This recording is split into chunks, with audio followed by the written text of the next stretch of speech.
Hey everyone, welcome back to daily online classes with AD. And आज हम इस video में बात करने वाले हैं टाइप्स ऑफ रिसर्च। शोध या अनुसंधान के कितने प्रकार होते हैं। So let's get started.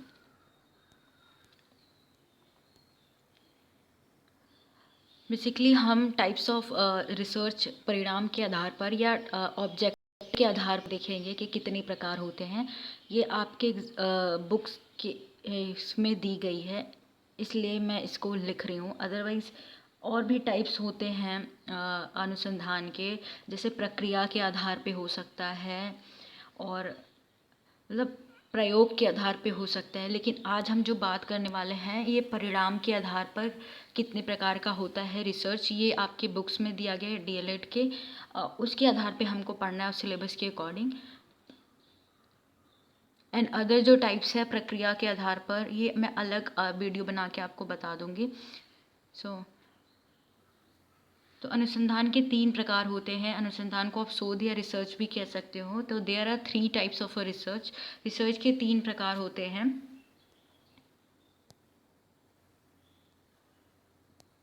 Okay, तो फर्स्ट क्या है, फंडामेंटल या बेसिक रिसर्च के नाम से भी जाना जाता है। इसको अलग अलग नाम से जाना जाता है, अब अलग अलग नाम याद कर लेना। इसको हिंदी में मौलिक शोध या प्योर रिसर्च या विशुद्ध भी कहा जाता है। इसको विशुद्ध या मूल शोध भी कहा जाता है। तो देख सकते हो कि आपके इतने नाम हैं इसको। और मोस्ट इम्पॉर्टेंट थिंग, इसको बुनियादी अनुसंधान के नाम से भी जाना जाता है। तो ये इसके डिफरेंट नाम हो गए, इसको याद कर लेना आप कि किस किस नाम से जाना जाता है। इनकेस एग्ज़ाम में पूछ लिया कि बुनियादी अनुसंधान किसे कहते हैं, तो आपको पता होना चाहिए। ठीक है। सेकंड क्या होता है, व्यवहारिक अनुसंधान, जिसे अप्लाइड रिसर्च कहा जाता है। थर्ड जो होता है क्रियात्मक अनुसंधान, मोस्ट इम्पॉर्टेंट, इससे क्वेश्चन आता है। एंड इसको एक्शन रिसर्च के नाम से जाना जाता है। जो फंडामेंटल रिसर्च होता है ये 3 टाइप्स के होते हैं। फर्स्ट है प्रयोगात्मक, ऐतिहासिक, दार्शनिक।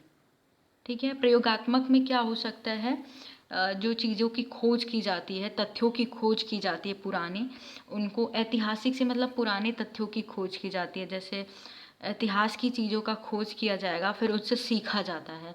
दार्शनिक मतलब जो नैतिक मूल्य होते हैं उनकी खोज करके उनको जीवन में अपनाना से होता है। ठीक है।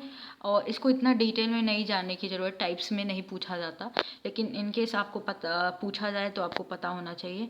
उसके बाद हम एक्शन रिसर्च की बात करते हैं। इसमें भी 3 टाइप्स होते हैं। फर्स्ट इज वर्णनात्मक, इसको हम डिस्क्रिप्टिव भी कहते हैं। तो वर्णनात्मक क्या होता है कि इस प्रकार की शोध किसी क्षेत्र में वस्तु की स्थिति खोजने के लिए किया जाता है, जैसे कि किसी स्कूल के पुस्तकालय का अध्ययन करने के लिए, किसी स्कूल के खेलकूद कार्यक्रम का अध्ययन करने के लिए, इसलिए इसको डिस्क्रिप्टिव बोला गया है। निदानात्मक क्या होता है, नैदानिक नाम या डायग्नोस्टिक कहते हैं। तो डायग्नोसिस का मतलब समझ आ रहा है, निदान करना, मतलब किसी समस्या की खोज करना, किसी प्रक्रिया में कमियों की खोज करके उसका निदान करना। ठीक है। उसके बाद थर्ड होता है प्रायोगिक या एक्सपेरिमेंटल होता है। इसको हम प्रयोग से कह सकते हैं, जो प्रयोग किए जाते हैं उससे इसका संबंध होता है। आई होप आपको ये पॉइंट्स क्लियर हो गए होंगे और इसके टाइप्स भी समझ आ गया होगा। अब हम इसको डिटेल में पढ़ लेते हैं कि इन तीनों में होता क्या है, और ये एग्ज़ाम में आता है, बहुत बार पूछा गया है। तो first we have fundamental research, जिसको मैंने अलग अलग नाम भी बताया था। बुनियादी रिसर्च के नाम से जाना जाता है, विशुद्ध मूल अनुसंधान के नाम से जाना जाता है, बेसिक रिसर्च के नाम से जाना जाता है।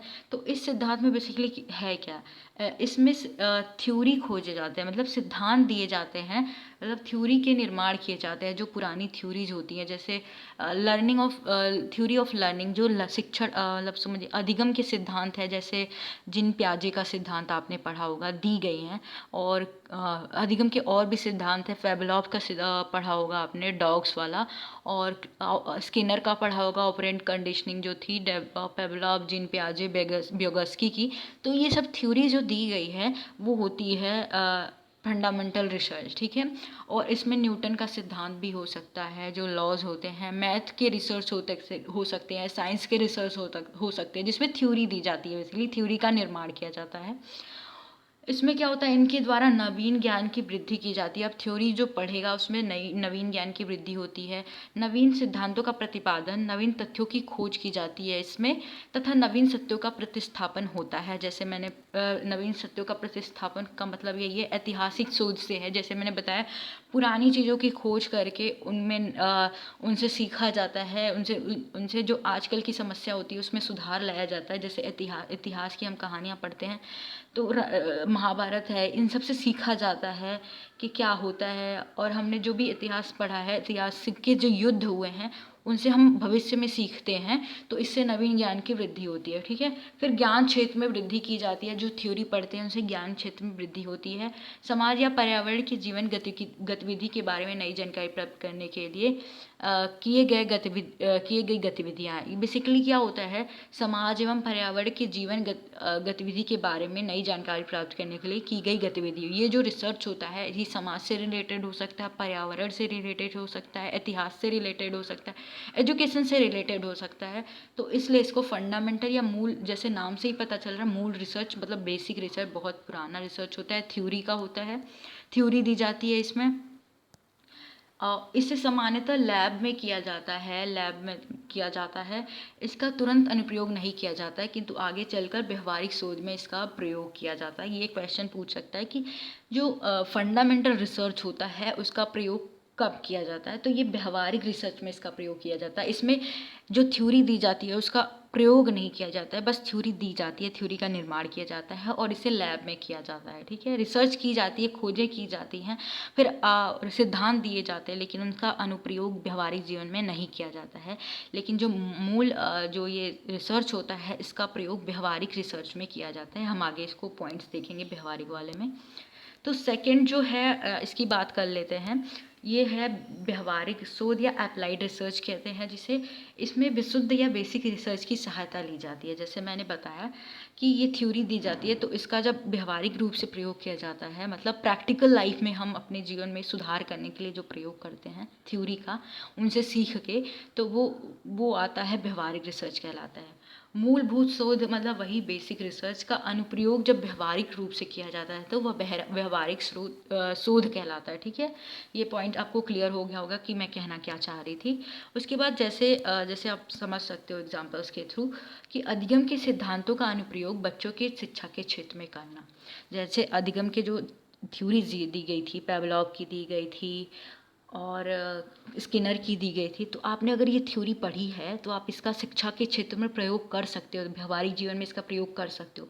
जैसे उन्होंने डॉग पे किया था, तो डॉग को क्या लालच दे रहे थे, स्टिमुलस दे रहे थे। ठीक है, पेवलॉव, तो एक रीइंफोर्समेंट दिया जाता है। स्किनर के थ्योरी की बात की होगी आपने।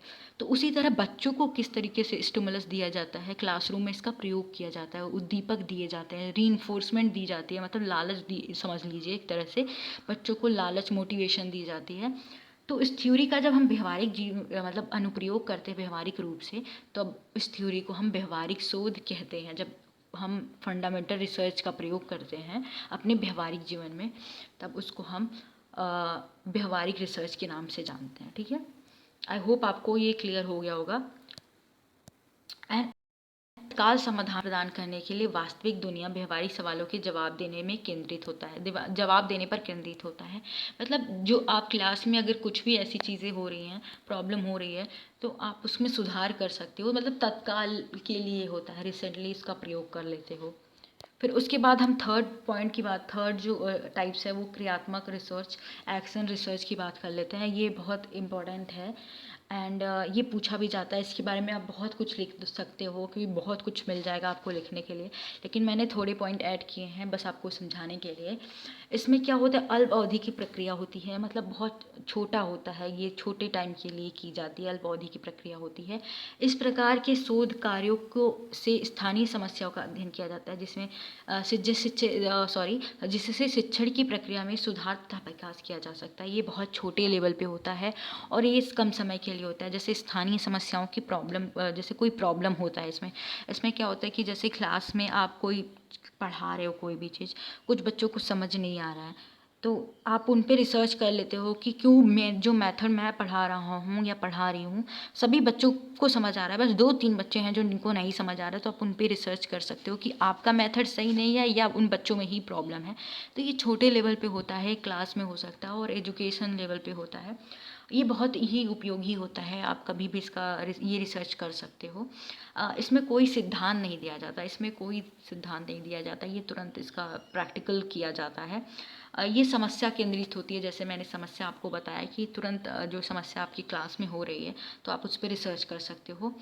क्रियात्मक शोध एक सुव्यवस्थित वैज्ञानिक प्रणाली पर आधारित होती है, ये वैज्ञानिक प्रणाली पर आधारित होती है एंड ये बहुत कम समय के लिए होता है। ये एजुकेशन लेवल पे या शिक्षा के रूप में सुधार करने के लिए, तुरंत इसका समस्या का निदान करने के लिए किया जाता है, तत्कालिक के लिए किया जाता है। इसमें कोई थ्योरी नहीं दी जाती है, ठीक है। एंड इसका जो क्षेत्र होता है बहुत संकुचित होता है, छोटा क्षेत्र होता है, व्यापक नहीं होता है। आई होप आपको ये पॉइंट क्लियर हो गया होगा और तीनों में डिफरेंस समझ आ गया होगा, उसके टाइप समझ आ गए होंगे एंड तीनों के अलग अलग नाम जो हैं वो भी समझ आ गया होगा। एंड आज के लिए इतना ही एंड थैंक यू। और इस पीडीएफ की आपको फाइल, ये पीडीएफ फाइल मेरे टेलीग्राम चैनल पे आपको मिल जाएगी और टेलीग्राम चैनल की लिंक आपको डिस्क्रिप्शन में मिल जाएगी। आप वहाँ से जाके डाउनलोड कर सकते हो या जाके ज्वाइन कर सकते हो मेरे चैनल पे और वहाँ आपको मिल जाएगी ये PDF file. So thank you, stay home, stay safe.